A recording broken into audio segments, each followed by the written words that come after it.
Hello दोस्तों, हम बकरी की आवाज निकालेंगे, ये बोका की आवाज, ये बोका की आवाज निकालेगी और ये कुत्ता की आवाज निकालेगी। तो सबसे पहले कुत्ता की आवाज सुनिए।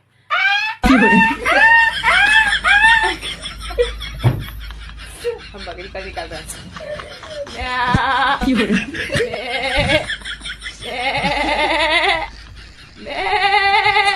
तीसरा